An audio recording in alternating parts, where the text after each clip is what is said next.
Thank you. Right then, thank you very much, everyone. Here we are. Welcome to the event, the Future Business District in the City Centre. Fantastic to see so many people of you here. I'm Johannes Read, Policy and Data Analyst at the City Region Economic Development Institute at the University of Birmingham. I'll be working on a study alongside colleagues at the University of Birmingham and Colmore Business District, looking into the medium and long-term trends facing future city centres. I'd like to welcome everyone here in person to the newly opened Exchange building here in the centre of Birmingham, but also I'd like to extend the welcome to everyone joining us on Zoom and the Facebook live stream today too. We also have a Facebook, a hashtag as well, which is ESRC Festival, and please welcome any feedback online there. So as an overview, the event outline is here. I'll provide some insights into the Future Business District study, and also joined by a fantastic group of panelists. One is sitting here, Alan, in person, but of course we've got people joining from their own homes in the form of Beth McArdle, Sala Verman, and Alyssia, who all provide insight into how the roles that they do have adapted to the future demands of hybrid working, transport, culture, and safety. So with a shift to hybrid working being a feature of the findings of the research, it is fantastic that we'll be able to welcome people in event in a hybrid way, people in person and also online. Those joining online will be able to ask questions in the chat, which will be monitored by myself and my colleague Liz, and also we'll have opportunities for everyone in person to ask questions of the panel too. Just to let you know before as well, we've got an evaluation QR code which you can scan, and please welcome to fill that in. And so here, the Future Business District study. So this is an overview, and Colmore Business District looked into what the future business district might look like as a way of informing long-term recovery from the COVID-19 pandemic, especially when this is such a big change, but we don't know how things might happen in future. So I was one of the team commissioned with City-REDI at the University of Birmingham, but also alongside the West Midlands Combined Authority and many other partners to deliver a research programme focusing on the prospects for Birmingham City Centre and other business districts across the city in the medium to long term. We've got two main questions. One, what is the likely impact of the COVID-19 pandemic on city centre business districts?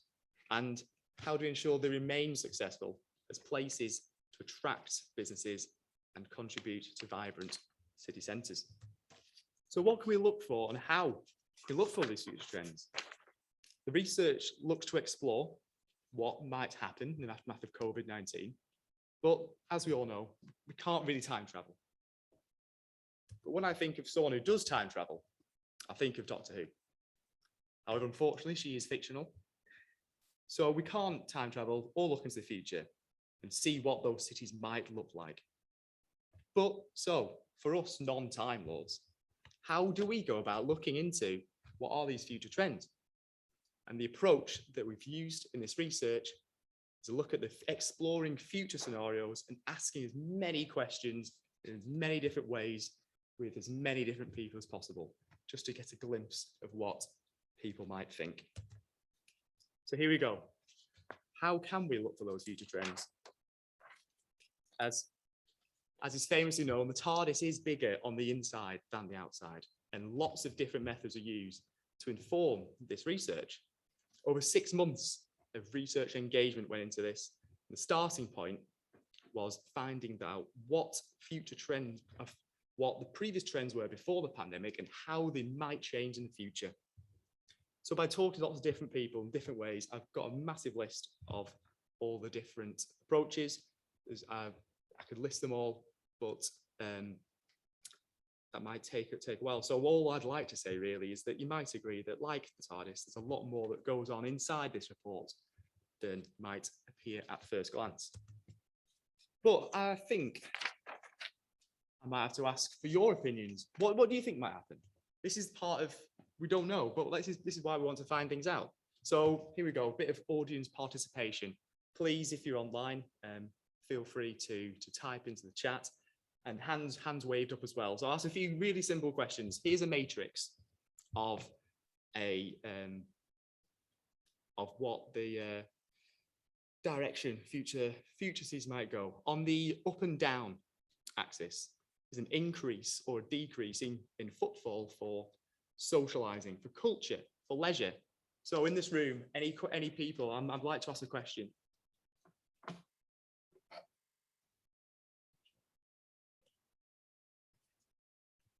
Sorry, I'm sharing my screen right now. Apologies.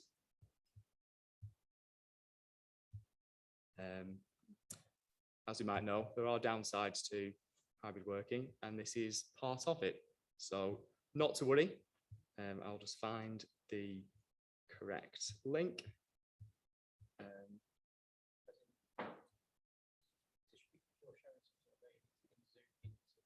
Yeah. I need to. I accidentally locked the screen before starting this, so I need to find this again. Not to worry. Here's the link.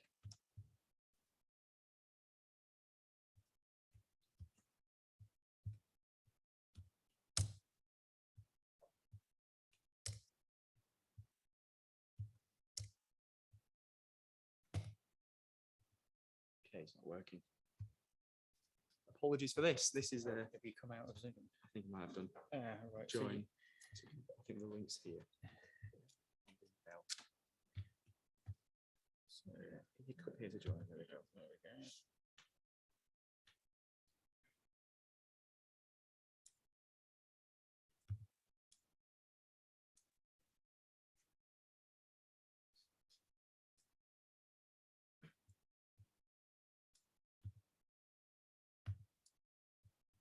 Then you need to share the screen and then pick up whatever it is. Thank that you you. want to Cheers. display. Yeah.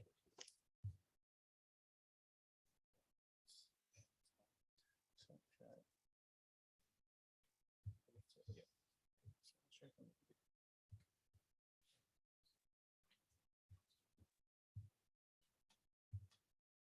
Sorry for this, everyone.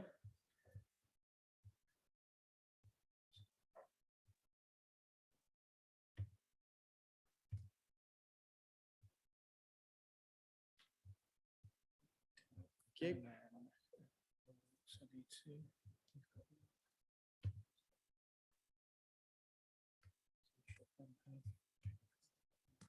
Thank you very much. Sorry about that, everyone. Thanks for your patience. So here we go. Back to the future, you could say.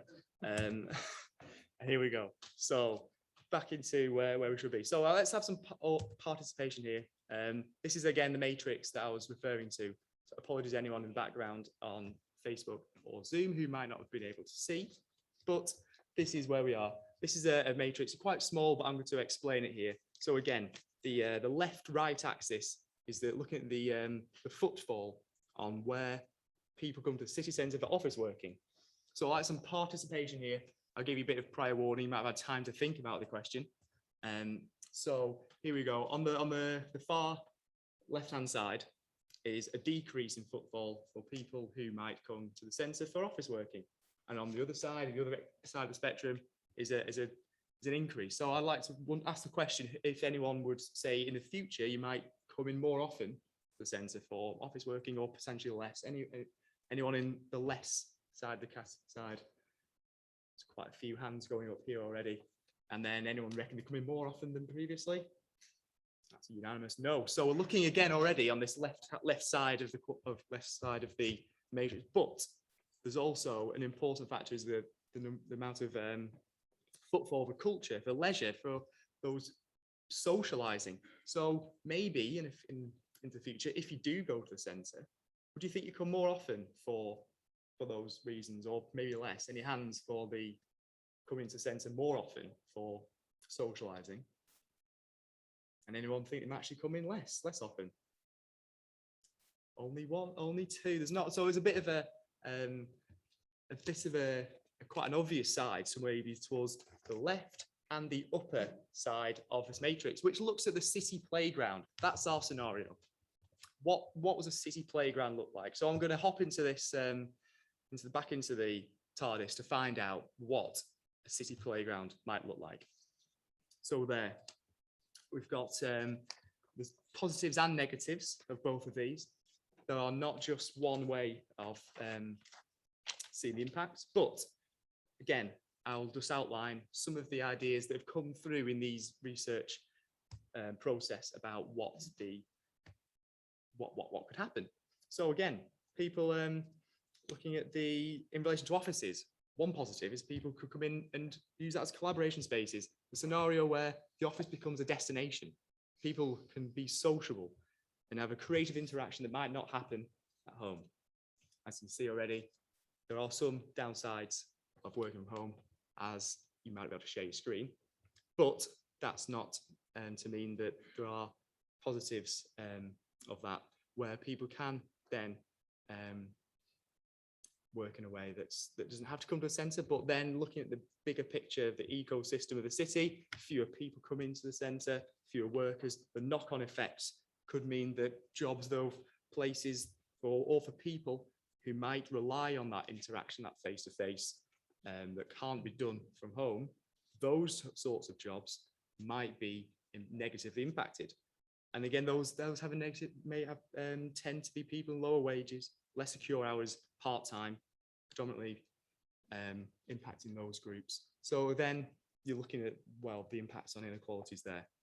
But then again, there's other sides. There's the transport, impact on transport, the morning and evening hour rush hours might be lever pressure, thank God. But then again, with more events going on, there might be an increased spike in demand. So how do you balance those out? Similarly, culture, there could be those sides of more experience-led and entertainment sort of industries that are really going to grow. But again, does that just mean gentrification means that cities are a place for the young affluent? And similarly with safety, there's a greater emphasis on safety in this scenario, but that does mean that there's a potential for more antisocial behaviour, more people going out in the evenings.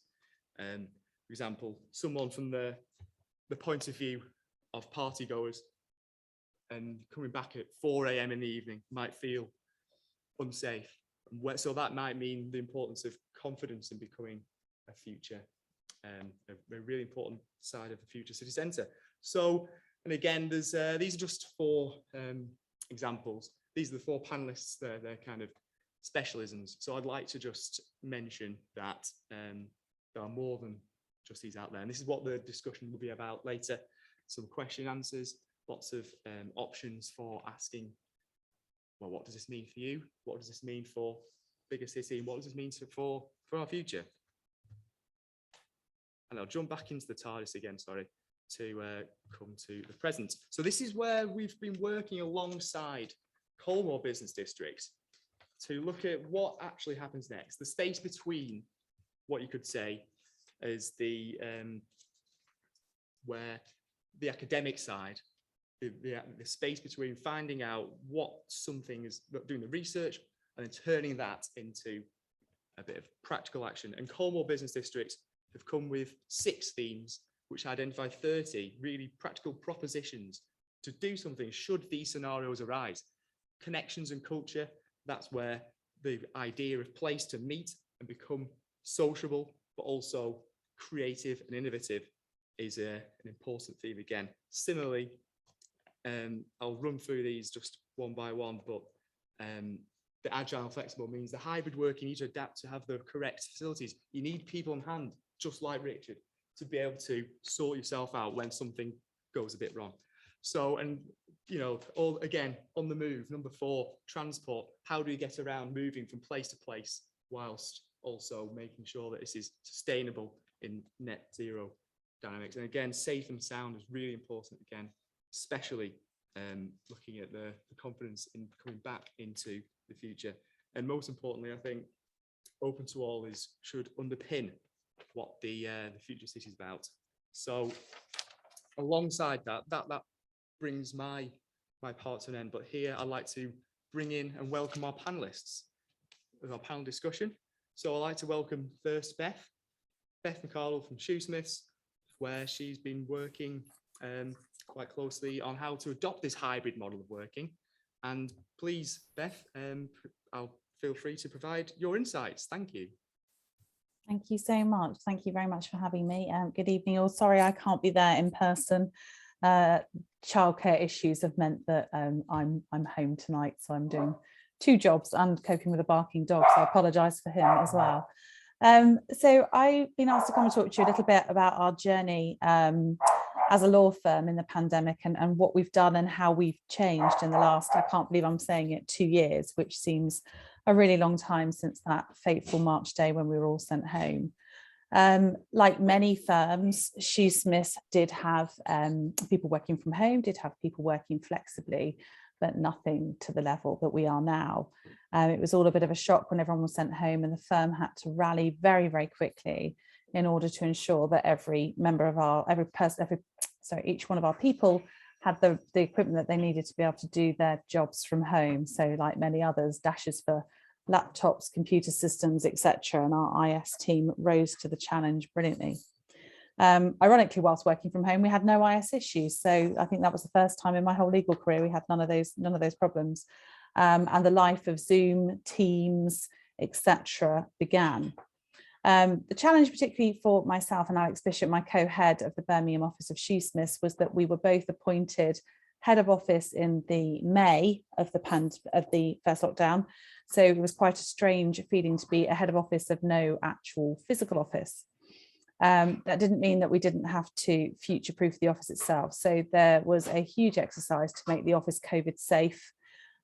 Stickers everywhere, hand sanitizers everywhere, desks shut off, partitioning put up.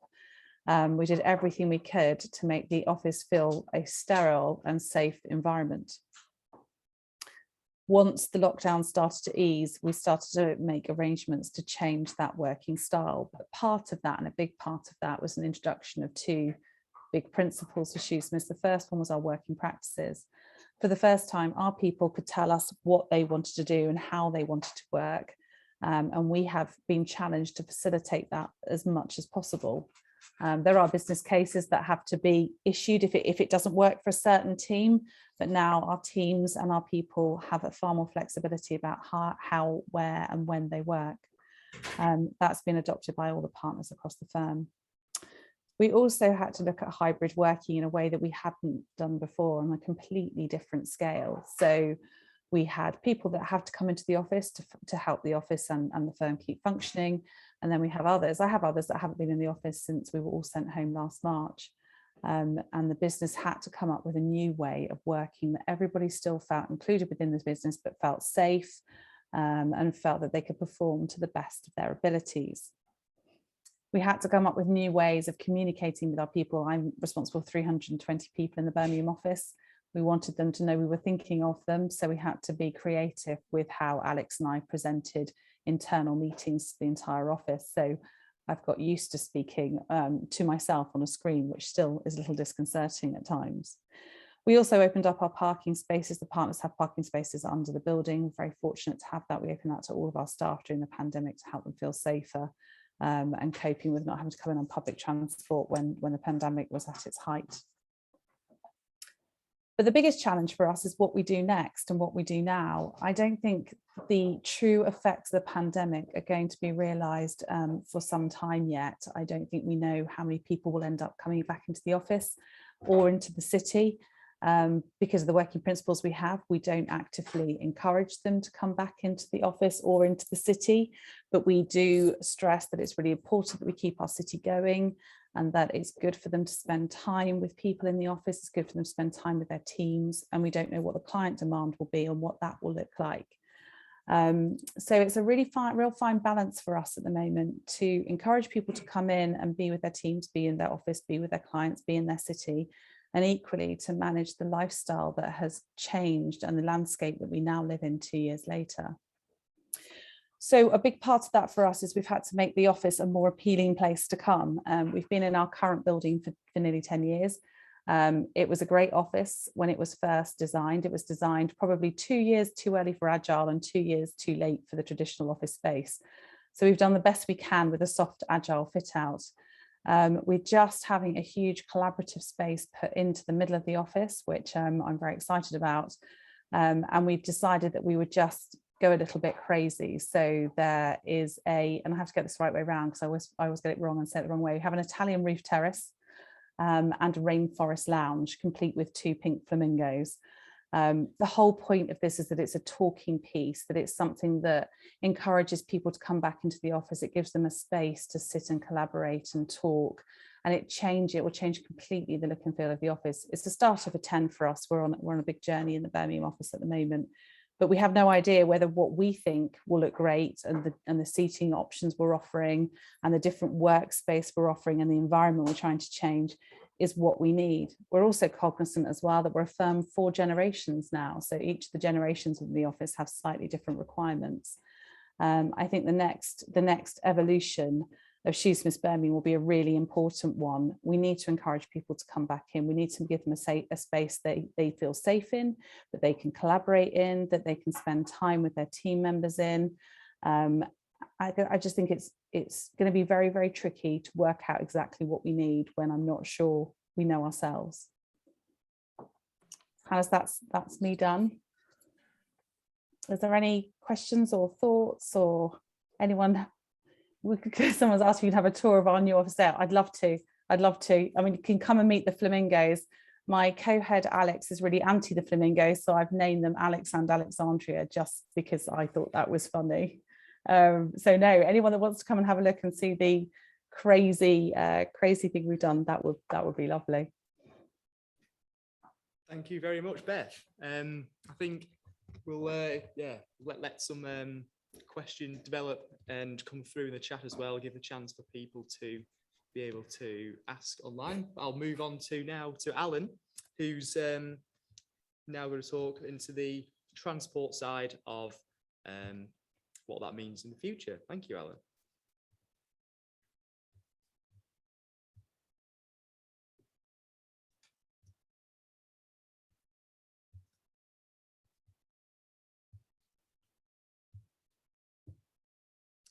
There we go. My slides are next. I hope so too. Excellent. Thank you very much. Seamless. Okay.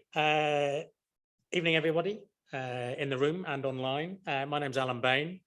I work at Mott MacDonald, global multidisciplinary engineering consultancy, and I lead our integrated transport team. And I've been a transport planner in the city for the last 30 years or so. So I'm going to talk to you about how cities can develop a more integrated and sustainable transport offer to react to that changing city centre that Johannes has described. So first of all, the report raised some questions, and in order to address those questions, there are some challenges that were raised as well. And I'm going to repeat those questions, address some of the challenges, and then I'm going to talk about some of the opportunities that are currently around that are going to help us meet those challenges. So what did the Future Business District say about transport? Well, in terms of its conclusions, it said safety was a key issue. On transport in public spaces and at offices, and Beth's already mentioned this in terms of offices, it's risen up the agenda considerably. Encouraging commuters back onto public transport, onto a system that feels safe and meets the needs of new working patterns. It's a major challenge. So there's an opportunity here to reshape an integrated transport system with a greater reliance on active travel, walking and cycling, for example, and the evolution of public transport to accommodate the changing needs of the daytime and nighttime economies. So what did the report recommend? It recommended that we should lobby and invest in better transport, in better safety and external space development in order to create an environment workers and visitors want to come back to, or even visit for the first time. The public sector needs to rethink transport in light of the COVID-19 pandemic and work with transport operators and businesses to design systems that promote worker return and engagement with the city. So those are the questions that the report raised. There's a lot of challenges in meeting those questions. As transport planners now, we like to look through what we call the lens of triple access planning. So transport is a means to an end. We use it to access services. We use it to get to a job, to go to school, to university, to meet friends, leisure activities, shopping, going to see family and friends. So it's a means to an end. And we don't just use the transport system to do that. It's not just about physical mobility. Where we live is important. So the land use system, spatial proximity, how closely do we live to those services? That's important, and that influences how we access those services. If you live 5 minutes from your job, you might just walk there. If you live 50 or 60 miles away, you've got a more complex choice to make about how you access that job or that service. But in this day and age, it's also about digital connectivity. We shop online, we participate in Teams and Zoom calls, things that we didn't do 10, 15, 20 years ago. And like Beth at Shoesmiths, our IT systems were remarkable at McDonald. We had 6,000 people in Europe working at home on one day, working in an office on one day. The next day, they're all working at home. And it was almost seamless. I dread to think what would have happened if the COVID pandemic had happened 10, 15, 20 years ago. So, but what did COVID do to that triple access system? This is hopefully where my video will work. Can we all see that online and on screen? So that's what it looked like in the past. What did COVID do? Digital connectivity increased hugely. Our reliance on the physical transport system decreased as a result. This is maybe where we're at the moment. Some of us have come back into offices. Some of us are coming back into the city centre. We can see that in increased footfall, but we're relying much more on digital connectivity to access those services that we did in the past. But where is that dust going to settle? We don't know yet. It's a huge question. And that's a challenge for us as transport planners.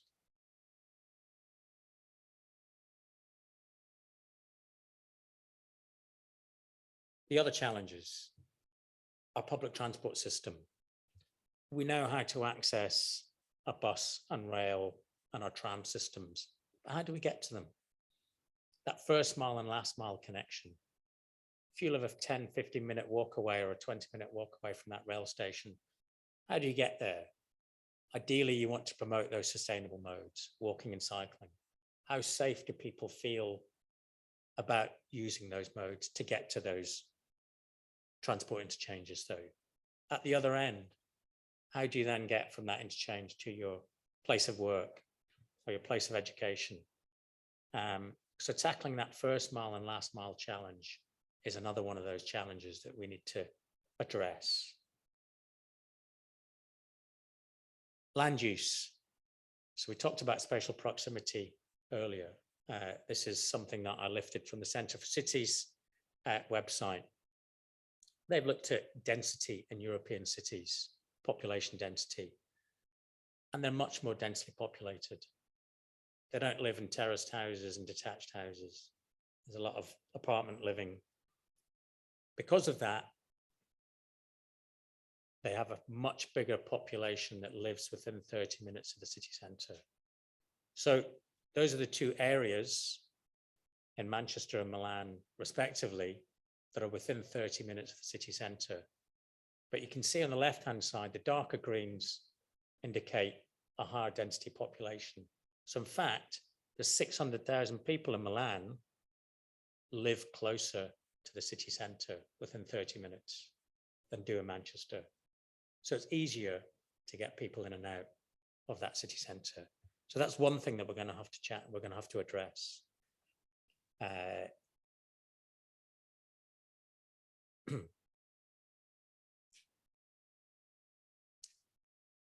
The report talked a lot about safety on public transport and transport in general. This is a quote from Caroline Criado Perez in her book Invisible Woman. When planners fail to account for gender, public spaces become male spaces by default. So we end up designing transport systems that don't account for the different needs of women and indeed other protected characteristics. So we need to address that as well. And that was one of the issues that was raised in the report. So what are the opportunities? Transport for the West Midlands is the transport body that both operates and plans transport across the West Midlands. And it's identified 5 motors for change. One of those is creating a fairer society, addressing those equity issues and those barriers to transport that we've identified earlier. This summer, they published a green paper called Reimagining Transport in the West Midlands. That's accessible online if you want to have a look for it. And that's a precursor to a new transport plan that TFWM will be releasing next year that will address our transport for the next 10 years or so. So it's very timely that they're doing that piece of work following that sort of COVID pandemic. Midlands Connect is a sub-regional transport body that covers both the East and the West Midlands. And they recognise that they don't just need to address transport as a means to an end, but they need to address the social outcomes that transport brings as well. So what is that local transport plan going to do? Well, from 2022, April 2022 onwards, and this was something that was touched upon in the report, the city region, i.e. The West Midlands Combined Authority, which includes Birmingham and 6 other constituent authorities, will be given a huge funding pot to invest between 2022 and 2027. 5-year transport settlement. This is different to how transport was funded previously. Previously, the local authority, Transport for the West Midlands, would have to go to government hand in glove every time they had a scheme that they wanted to fund. From 2022 onwards, they will be giving that pot and they will have the autonomy to spend that money as they wish. So they've set out an investment programme for the next 5 years or so. They've been given £1 billion by central government, and hopefully that will give them the autonomy to deliver some of those integrated transport systems that they've identified in their plan. An opportunity there. Birmingham City Council, it's published its future city plan at the beginning of this year. So that starts to address some of those land use issues that I raised earlier. Within that plan, I'll have to put my glasses on to have a read of this. They're going to promote mixed-use development, providing employment, open space, leisure and social infrastructure within walking, cycling and public transport environments. They're going to establish central Birmingham as an integrated collection of vibrant, distinct and livable neighbourhoods with services and amenities close by to ensure that residents can meet their daily needs within walking and cycling distances. So that's a change to how we planned transport and land use in the past. I encourage you to read that future city plan if you haven't done already. We've got tools now to address those issues that we raised earlier. The Gender Equality Toolkit, developed by one of my colleagues and her peers. And that starts to address some of those issues raised in the report, designing transport systems that meet the needs of all. Smart ticketing. I don't know how many of you use public transport regularly, but we all know that using public transport in the UK involves a multitude of ticketing options that are very difficult to understand and often very expensive. In Austria, they've just introduced the climate ticket, which obviously addresses the climate emergency. It allows unlimited travel across Austria from just over €1,000 a year, unlimited travel across the country on every form of transport. So completely seamless and integrated. Can be done. Designing interchanges, transport hubs that meet that first mile and last mile challenge. So cycle and scooter hubs next to public transport nodes, whether that be a tram or a rail station. And there's that triple access system summarized. Each element of that system we need to address. 15-minute cities, so we live closer to the services that we need. Digital connectivity needs to be improved. There's still a lot of, it's not equitable at the moment, our access to digital connectivity. Multimodal integrated smart transport and ticketing. Mobility as a service, where we see transport as a service as opposed to a product. First mile and last mile travel, easily made using shared electric micromobility services. So those are some of the answers. We're at a turning point, I think, in the West Midlands. Hopefully, we'll address some of the questions that were raised in the report. Thank you.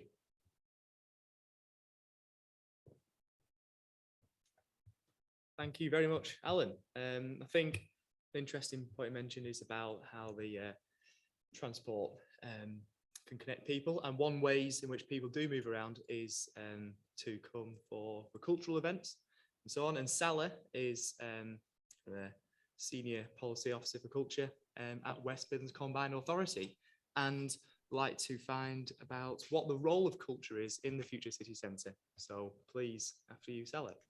Thanks very much.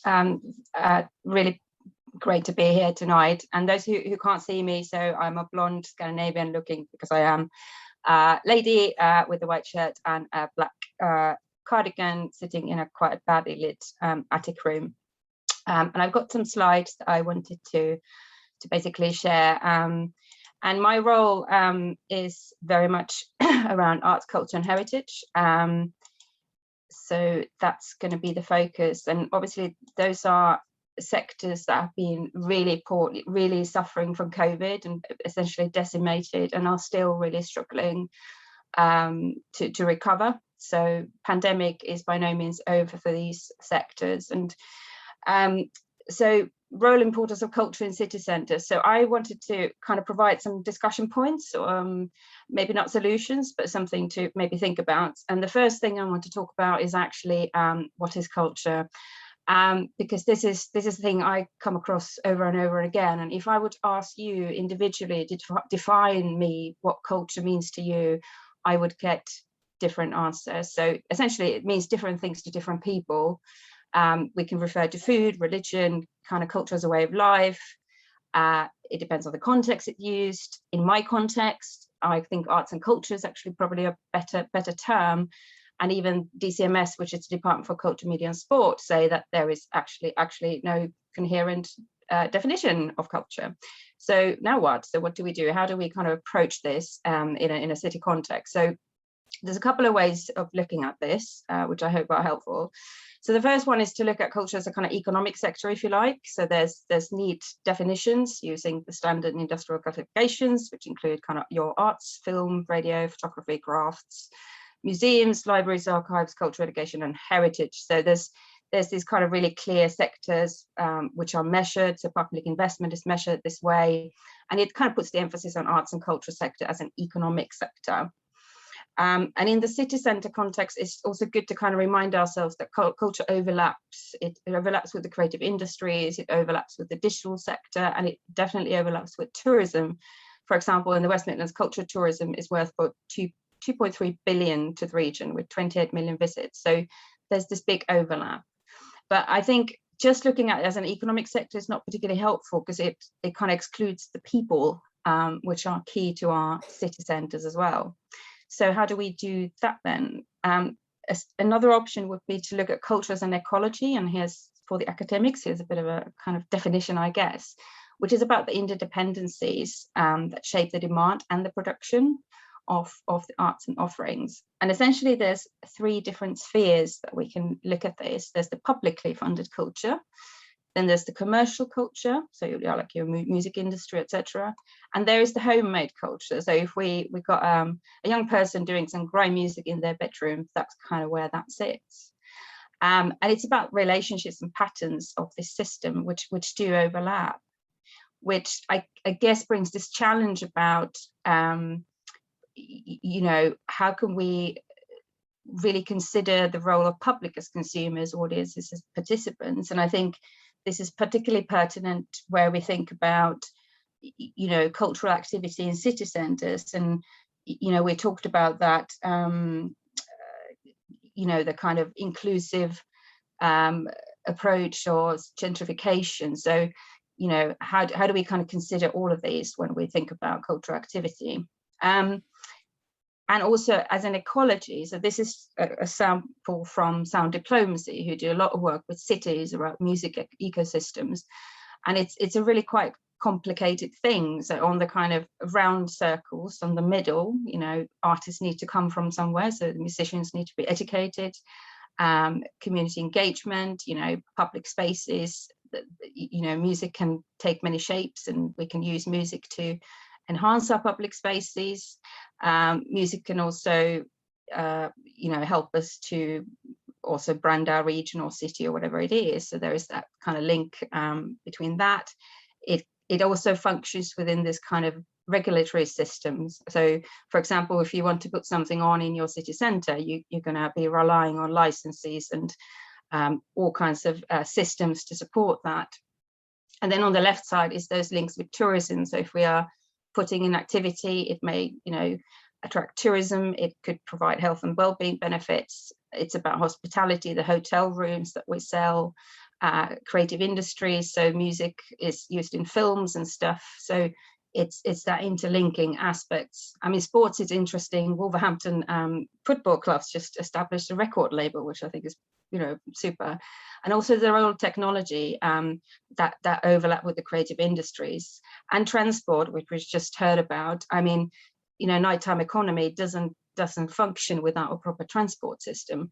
So I think there's a question here about, you know, if you remove any of these parts in the system, it's not going to work as well. So if we are thinking city as a playground, in a way, it is also thinking about ecology. So how do we engage with the whole of this ecology rather than just culture as a bit of an activity or a kind of one-off? So I just wanted to demonstrate that. And then the third thing would be culture as creativity. So that's the everyday creativity of all of us. And this is where we get into those conversations about, well, is ballet more valuable than grime music? And this links to cultural democracy, which is about which culture is valued and which is not, who has access to that, and who decides what culture is on offer. So there's, again, a challenge to think about how these opportunities are maybe distributed in a place to put a greater emphasis on access, relevance and reach and those kind of social outcomes. So if, again, it's about if we want inclusive city centres and we want cultural activity, this is quite a key question, so we don't end up with the kind of more, what was it, young and affluent, you know, city playgrounds, essentially. Just quickly about the combined authority and what our role is in that. So in the cultural world, I guess local authorities have that key relationships. They are major funders of culture, but we can kind of provide some convening. So we do a lot of that in terms of bringing partners together, making partnerships, looking at different parts of culture policy. Our aspect is the regional aspect. So how do we bring kind of regional thinking together? How do we attract investment to our region? How we can advocate, would it be to the government or anyone else? And also kind of enabling. So for example, we've done some research, which I'll talk briefly about in a minute. So these are kind of the role of the combined authority in that. And we have a culture policy team, so we can provide expertise and brokering, We also have a cultural leadership board, which is representatives from the cultural sector providing advice to the Combined Authority. And they do lots of different things, but just these two, for example, I think link with city centres and the future of city centres. There's a working group looking at kind of physical cultural infrastructure, and also one looking at cultural perspectives for the region, which would be kind of our calling card in terms of really outlining what our strengths are and what is our kind of cultural narrative, if you like. We also have a particular group, so we link the local authorities and the local enterprise partnerships. And we try to align with other Combined Authorities activities, you know, like links with transport or skills or well-being or whatever it might be. So that's kind of how we do that. And going back to the enabling point, so we did quite a big research project with a range of partners, or the logos on the bottom, to kind of look at what does our cultural participation look like, what's the economic impact, and then there is quite a cool tool, if you haven't seen, which is called the Digital Culture Infrastructure Map, which essentially maps physical infrastructure across the 3 LAP areas. And, you know, this could be a nice tool for planning city activities and looking at what does your cultural side actually look like. And you can then add things like demographic data or the transport information or cultural engagement information. So it's us kind of enabling this planning and this thinking to happen. And then just finally, to finish off, I wanted to talk to you a little bit more about kind of culture as an activity. And I think, you know, I think there's kind of levels of synergy, I guess. There's some beautiful examples here of pictures I took the other day. But quite often culture is seen just as an activity. And if we go back to that ecology thinking, culture can do or be so much more. So there is definitely an element of kind of making you know, places look better and making them prettier or quirkier. But there's also an opportunity to kind of make that a bit more meaningful, because I think there's you know, city centres are no longer just about retail. It's about social space. They're becoming social spaces. So, you know, this is another example from Coventry City of Culture, where the culture sector and the business sector are kind of working together to look at kind of empty shop windows and, yeah, making the environment more attractive. But you can also go a little bit deeper. So this is from Kingston in London, where this is a project where they partnered the Arts College with a bit, and they created a big project around students really looking at empty retail space things. And so it's about that kind of partnership and a deeper thing than just kind of putting on nice pictures. And just to kind of move it up a notch, this is the Culture Mile in London, and it's essentially a kind of private public culture sector partnerships, which takes a much kind of deeper approach again, and it's really about that whole ecology. So it is about space, it is about creative learning, it's about cross-sector collaboration. So these kind of approaches can really enhance both the city centres, but also support the cultural sector going forward. And then if you still take it up a notch, so this is a slide from Mid-City. This is in Huntsville, Alabama in the United States, and I've been talking to them quite a lot. And essentially this was a big shopping centre area, a retail area that was completely kind of out of date, and they bulldozed it and they built a new city district completely.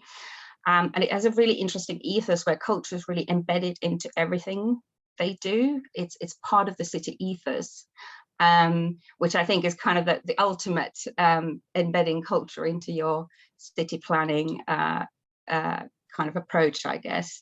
So there are these questions about, you know, what's the role of culture, what's the role of business, and what's the role of that kind of creation of social space.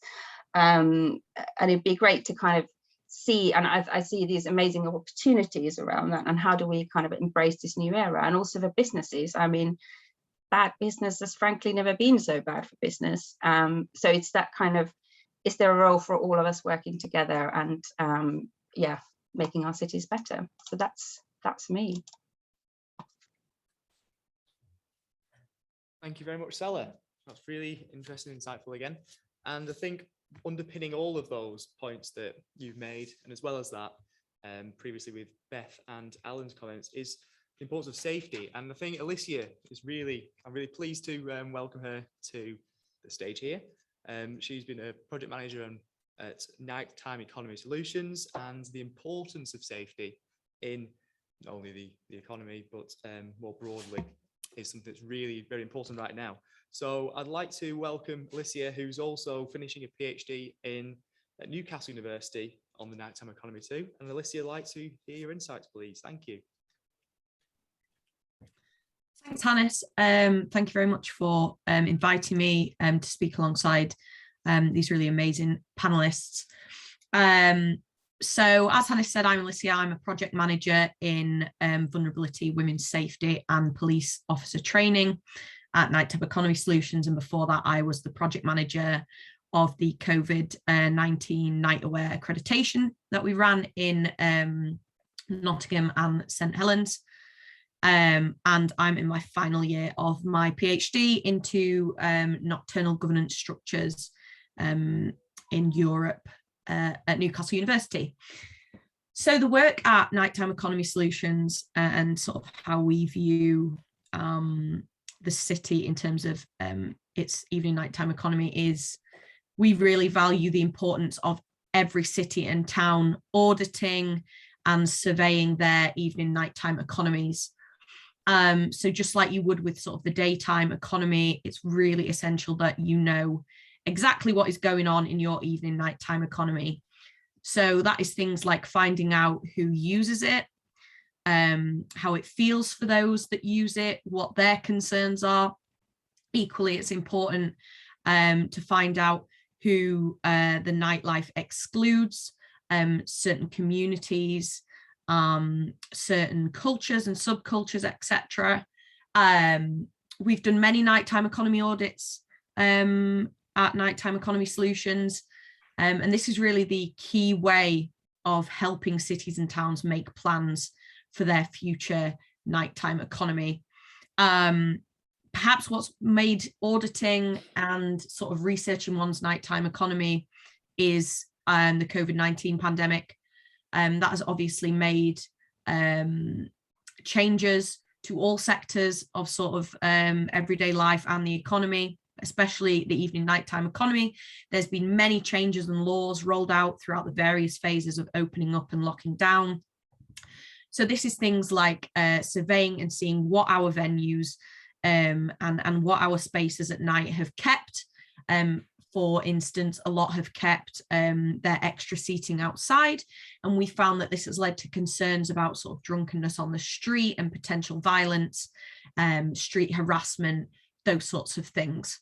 It's also incredibly important for cities, business improvement district councils, all those sorts of key players to have a nighttime strategy. And this strategy should really be building upon healthy and natural growth, which is happening in the evening nighttime economy.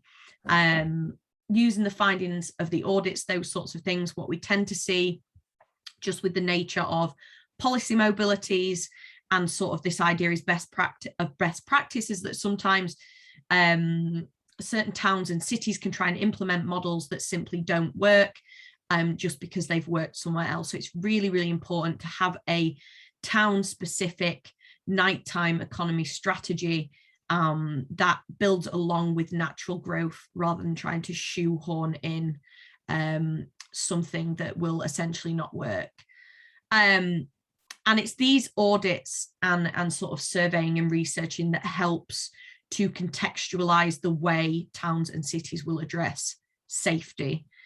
Safety in the evening nighttime economy is not something that is new. It traces back throughout time, you know, even as early as public houses being a safety concern during the war and during air raids and things like that. And really it's moved over time into things like antisocial behavior, into drug taking, and obviously most recently, the idea of harm and the spreading of the virus. So doing these audits and finding out what the users and consumers of the night are concerned about and the safety issues is really important. There tends to be safety concerns that differ, but the communities we often find feel unsafe at night are women. Obviously, we've all recently seen the very sad news about the amount of femicide that has happened in the UK recently. Also, a very large rise in drink spiking, which is particularly common in the sort of university communities. We also find that people of colour have difficulties at night finding inclusive and safe spaces, as well as the LGBTQ plus community. It's very, very important that all communities are catered for, and there should be a place and a safe space where whatever you want to do at night, you should be able to do. So that includes, of course, things like sleep, getting a meal, getting essential transport, all those sorts of things. So in our experience, we have worked with business improvement districts a lot, and they are very instrumental in getting the venues of that city to work on their safety measures and engage in certain training. An example of this, we're currently working with several business improvement districts and councils. We're running a large project in Norwich at the moment with all the Norfolk business improvement districts, as well as Kingston in London, to deliver vulnerability training to all those staff working at night in how to recognise different vulnerabilities at night and how to deal with them properly.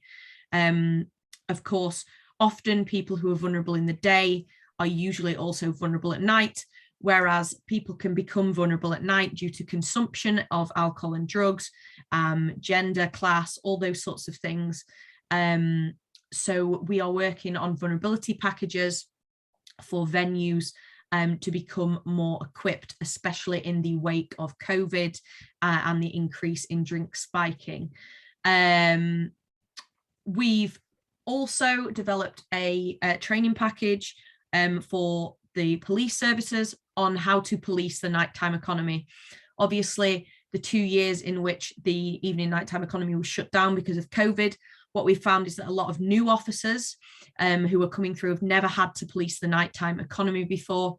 And also those who have now been stuck behind a desk felt like they needed some refreshers.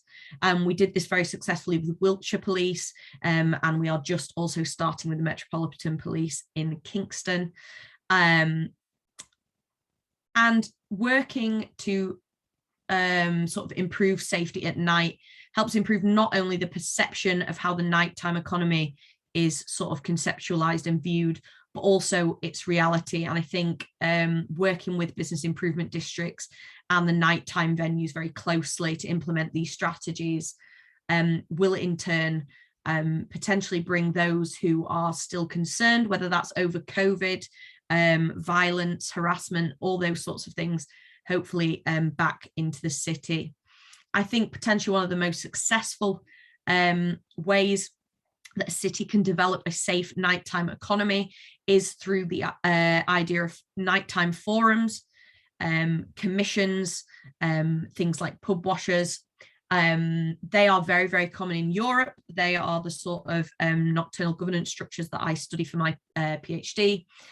And they are set up as a sort of very large focus group where every single individual who has a stake in the nighttime economy, so that's individuals like police, the healthcare services, venue owners, promoters, artists, harm reduction specialists, they all have a seat at the table to sit and discuss these ideas and develop these plans so that every avenue is considered.